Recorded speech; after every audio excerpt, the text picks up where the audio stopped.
स्वागत है आप सभी का इलेक्ट्रिशियन मस्ती चैनल में। आज के वीडियो में हम लोग देखेंगे वेरिफिकेशन ऑफ ओम्स लॉ। ठीक है, ओम के नियम का सत्यापन करना। ठीक है, तो सबसे पहले हमको जानना है कि ओम के नियम कहते किसे हैं। ठीक है, तो ओम के नियम के अनुसार किसी चालक या विद्युत सर्किट के भौतिक अवस्था जैसे ताप दाब इत्यादि स्थिर या कांस्टेंट रखा जाए तो धारा वोल्टेज के समानुपाती होता है एवं प्रतिरोध व्युत्क्रमानुपाती होता है। ठीक है, कहने का मतलब है कि करंट जो होता है वोल्टेज के डायरेक्टली प्रोपोर्शनल होता है और करंट जो होता है प्रतिरोध के इन्वर्सली प्रोपोर्शनल होता है। ठीक है, तो यहाँ से आप समझ सकते हैं कि ओम के नियम के अनुसार किसी चालक या विद्युत सर्किट के भौतिक अवस्था जैसे ताप दाब इत्यादि कांस्टेंट रखा जाए तो धारा वोल्टेज के समानुपाती एवं प्रतिरोध व्युत्क्रमानुपाती होता है।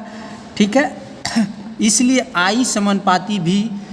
ठीक है, इसका मतलब ये हुआ, समानुपाती का मतलब ये हुआ कि धारा के मान बढ़ेगा, ठीक है, तो वोल्टेज के मान भी बढ़ेगा। अगर वोल्टेज के मान बढ़ेगा, ठीक है, तो धारा के मान भी बढ़ेगा। ठीक है, अगर धारा के मान घटेगा, ठीक है, धारा के मान अगर कम होगा तो वोल्टेज के मान भी कम होगा। ठीक है, यहाँ पे आप देख सकते हैं आई समानुपाती 1/R, मतलब कि धारा के मान बढ़ेगा तो प्रतिरोध के मान क्या होगा, घटेगा, और प्रतिरोध के मान अगर बढ़ेगा तो धारा के मान घटेगा। ठीक है, यहाँ से ओम के नियम के अनुसार यहाँ से 3 फार्मूला निकल कर आता है। I बराबर V/R, V बराबर I/R, R बराबर V/I। ठीक है, अगर ये फार्मूला आपको नहीं याद होता है तो ऐसे आप त्रिभुज बना लीजिएगा ऐसे।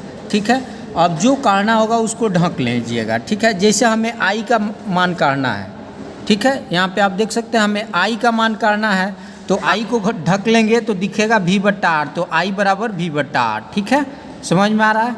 ठीक है, ढकेंगे तो यहाँ दिख क्या रहा है, I/R, तो इसलिए V बराबर I/R। ठीक है, और R अगर फाइंड आउट करना है तो यहाँ से R को ढकेंगे तो हमें क्या दिख रहा है, V/I, तो R बराबर V/I। ठीक है, तो यहाँ से आप इसका हम लोग प्रयोग किसी सर्किट के करंट को फाइंड आउट करने के लिए इसका यूज करते हैं। अगर वोल्टेज और रेजिस्टेंस का मान पता होगा तो करंट का मान हम लोग इस फार्मूला के द्वारा निकाल सकते हैं।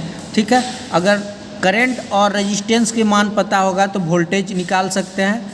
ठीक है, और वोल्टेज करंट पता होगा तो रेजिस्टेंस निकाल सकते हैं। ठीक है, अगर ये याद नहीं होगा तो इसके द्वारा आप, इसका एक ट्रिक है याद करने का, एक त्रिभुज बना दीजिएगा, ऊपर में भी लिखना है।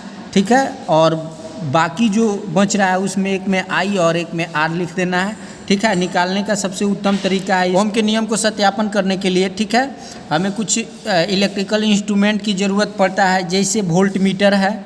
ठीक है, तो हमें एक वोल्ट मीटर की ज़रूरत पड़ेगा, एक एमीटर की ज़रूरत पड़ेगा, बैटरी की ज़रूरत पड़ेगा, लोड रेजिस्टेंस की ज़रूरत पड़ेगा और रिहोस्टेट की ज़रूरत पड़ेगा। ठीक है, आप देख सकते हैं यहाँ पे एक स्विच की ज़रूरत पड़ेगा। और ये ओम के नियम को वेरीफाई करने के लिए सर्किट डायग्राम है, इसके अनुसार हम कनेक्शन करेंगे। ठीक है, और जैसे वेरिएबल रेजिस्टेंस से, ठीक है, हम वोल्टेज के मान वेरी करेंगे तो धारा के मान भी वेरी होगा। ठीक है, कब, जब रेजिस्टेंस कांस्टेंट होगा।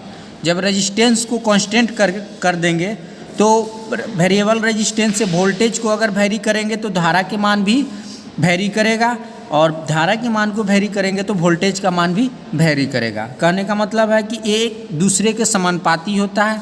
वोल्टेज के मान बढ़ेगा तो धारा के मान बढ़ेगा, और धारा के मान बढ़ेगा तो वोल्टेज के मान बढ़ेगा।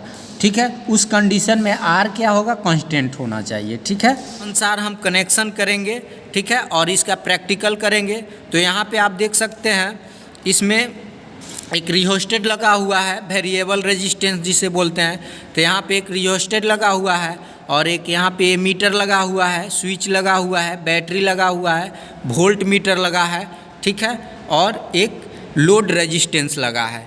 ठीक है, तो लोड रेजिस्टेंस के समानांतर क्रम में यहाँ पे एक वोल्ट मीटर लगा है। ठीक है, और बैटरी के जो पॉजिटिव टर्मिनल है उसके श्रेणी क्रम में एक स्विच लगा हुआ है और एक एमीटर लगा हुआ है। ठीक है, और श्रेणी क्रम में रिहोस्टेट लगा है। ठीक है, तो आप देख सकते हैं। तो इसी सर्किट के अनुसार इस डायग्राम के अनुसार, इस सर्किट डायग्राम के अनुसार हम कनेक्शन करेंगे और ओम्स लॉ को वेरीफाई करेंगे कि वोल्टेज के मान बढ़ाने पर धारा के मान बढ़ता है कि नहीं, धारा के मान बढ़ाने पर वोल्टेज का मान बढ़ता है कि नहीं, ठीक है, और वोल्टेज के मान बढ़ाने पर धारा का मान बढ़ता है कि नहीं, धारा के मान बढ़ने पर प्रतिरोध का मान घटता है कि नहीं, और प्रतिरोध के मान घटने के साथ धारा के मान बढ़ता है कि नहीं। तो आइए इसको प्रैक्टिकल करके देखते हैं, ठीक है। यहाँ पे आप देख सकते हैं ओम के नियम को वेरीफाई करने के लिए हम कुछ इंस्ट्रूमेंट लिए हुए हैं, ठीक है। यहाँ पे वेरिएबल ऑटो ट्रांसफार्मर लिए हैं, ठीक है, और एक एमीटर लिए हैं, आप देख सकते हैं, ठीक है, और यहाँ पे एक वोल्ट मीटर है, ठीक है, ये वोल्ट मीटर है, और एक लोड के लिए, लोड रेजिस्टेंस के लिए हम एक बल्ब लिए हैं, ठीक है, और 1500 वाट का एक फिलामेंट लिया है, हीटर लिया है 1500 वाट का, यहाँ पे हीटर का एलिमेंट लिए हैं लोड के लिए, आप देख सकते हैं। प्रैक्टिकल करने के लिए ओम के नियम को वेरीफाई करने के लिए इतना सब सामान की आपको, इतना मटेरियल की आवश्यकता होगा, ठीक है। उसके लिए आपको एक auto transformer, variable auto transformer चाहिए, ठीक है, एक एमीटर चाहिए और एक वोल्ट मीटर चाहिए, ठीक है, और लोड के लिए हम हीटर लिए हैं, 1500 वाट के हीटर है, ठीक है, और एक लैंप लिए हैं, ठीक है। तो आइए इसका कनेक्शन करके देखते हैं कनेक्शन कैसे किया जाएगा। तो ये ऑटो ट्रांसफार्मर में आप देख सकते हैं ये इनपुट लीड है, ठीक है, इसको इनपुट देंगे और यहाँ से आउटपुट लेंगे, ठीक है। तो आइए देखते हैं। तो यहाँ पे आप देख सकते हैं एक वायर लिए हैं, ठीक है। तो जो ऑटो ट्रांसफार्मर के यहाँ पे आप देख सकते हैं जो ऑटो ट्रांसफार्मर के आउटपुट है, तो आउटपुट टर्मिनल में इसको, यहाँ पे आउटपुट टर्मिनल में इसको क्या करेंगे, संयोजित कर देंगे, ठीक है। तो यहाँ पे इसको आउटपुट टर्मिनल में संयोजित कर देंगे, ठीक है, आप देख सकते हैं, ठीक है। फिर दूसरा वायर जो लिए हैं इसको भी इसके ऑटो ट्रांसफार्मर के आउटपुट टर्मिनल में इसको भी संयोजित कर देंगे, आप देख सकते हैं यहाँ पे,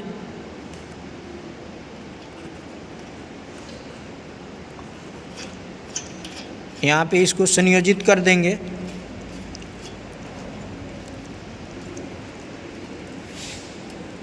ठीक है। उसके बाद से यहाँ पे आप देख सकते हैं एक एमीटर है और एक वोल्ट मीटर है। तो ये एक तार को हम क्या करेंगे, एमीटर के श्रेणी क्रम में इसको जोड़ देंगे, एमीटर को श्रेणी क्रम में जोड़ देंगे, ठीक है। तो आप देख सकते हैं इसको सीरीज में जोड़ देंगे। तो यहाँ पे हमने तार को जोड़ दिया है, एमीटर के जो टर्मिनल है यहाँ पे आप देख सकते हैं एमीटर के टर्मिनल, इसके साथ हम इस तार को संयोजित कर देते हैं, ठीक है, आप देख सकते हैं संयोजित हो गया, ठीक है।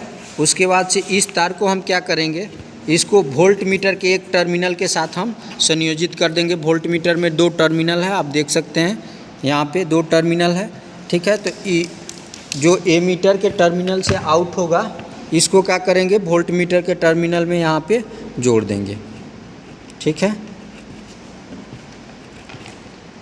हो गया, इसको जोड़ देंगे, ठीक है। ऑटो ट्रांसफार्मर के जो दूसरे टर्मिनल से जो वायर निकलेगा, ठीक है, वोल्ट मीटर के दूसरे टर्मिनल के साथ इसको क्या करेंगे, कनेक्ट कर देंगे, ठीक है। तो आप देख सकते हैं यहाँ पे इसको संयोजित कर दिया है, ठीक है, जोड़ दिए हैं इसके साथ, ठीक है। अब क्या करेंगे, जो लोड है, लोड को वोल्ट मीटर के पैरेलल में हम जोड़ेंगे, ठीक है। तो यहाँ पे लोड है मेरे पास, आप देख सकते हैं एक 1500 वाट का हीटर लिए हैं, उसका दोनों लीड है, ठीक है, और एक यहाँ पे आप देख सकते हैं एक लैंप लिए हैं, ठीक है, इस लैंप का दोनों लीड है। तो इसको क्या करते हैं, दोनों को आपस में जोड़ देते हैं, ठीक है, लोड को। तो इसको इसमें जोड़ देंगे, लैंप जो है, ठीक है, ये लैंप को लोड के साथ, हीटर के साथ संयोजित कर दिया है, ठीक है, और दोनों तार को हम क्या किया है, वोल्ट मीटर के जो टर्मिनल है उसके साथ संयोजित कर दिया है, ठीक है। यहाँ पे देख सकते हैं आप, ये वोल्ट मीटर के एक टर्मिनल के साथ ही लोड को संयोजित कर देंगे, ठीक है, आप देख सकते हैं इसके साथ ही इसको जोड़ देंगे। और दूसरा जो टर्मिनल है लोड का, ये लैंप का और हीटर का, उसको वोल्ट मीटर के दूसरे टर्मिनल के साथ संयोजित कर देंगे, ठीक है, आप देख सकते हैं। अब ये मेरा कनेक्शन कंप्लीट हो गया है, ठीक है। अब आइए इसका टेस्टिंग करके देखते हैं, ठीक है, कि धारा के मान वोल्टेज के मान बढ़ने के साथ साथ धारा का मान बढ़ता है कि नहीं, ठीक है। तो वोल्टेज को वैरी करने के लिए आप यहाँ पे देख सकते हैं, ठीक है। वोल्टेज को वैरी करने के लिए हम यहाँ पे वेरिएबल ऑटो ट्रांसफार्मर लिए हैं, ठीक है। तो आइए इसको टेस्टिंग कर लेते हैं, ठीक है। तो यहाँ पे एक बोर्ड है, इलेक्ट्रिक बोर्ड, ठीक है। तो यहाँ से हम सप्लाई दे रहे हैं, ठीक है। अब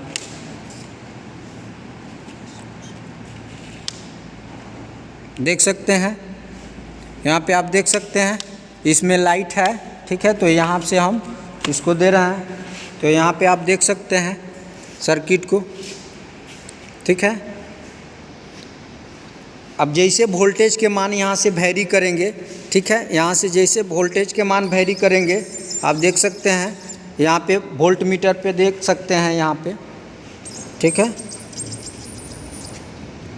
जैसे वोल्टेज के मान वैरी होगा, धारा के मान बढ़ेगा, वोल्टेज के मान बढ़ेगा, तो वोल्टेज के मान बढ़ने के साथ साथ धारा के मान बढ़ेगा। मतलब कि वोल्टेज जो है धारा के समानुपाती है, ठीक है। आप देख सकते हैं यहाँ पे जैसे वोल्टेज का मान इंक्रीज कर रहा है वैसे धारा के मान भी इंक्रीज कर रहा है, ठीक है। आप देख सकते हैं यहाँ पे मीटर पे, ठीक है। जैसे जैसे धारा के मान बढ़ता है वैसे वैसे वोल्टेज का मान भी बढ़ रहा है, ठीक है। और जैसे जैसे धारा के मान घट रहा है वैसे वैसे वोल्टेज के मान घट रहा है, आप देख सकते हैं, ठीक है।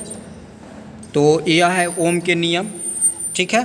तो इस ओम के नियम को हम लोग वेरीफाई कर चुके हैं प्रैक्टिकली रूप से, आप देख सकते हैं, ठीक है। अगर वीडियो अच्छा लगा होगा तो इलेक्ट्रीशियन मस्ती चैनल को लाइक शेयर सब्सक्राइब अवश्य कीजिएगा। फिर मिलते हैं नेक्स्ट वीडियो में, तब तक के लिए धन्यवाद।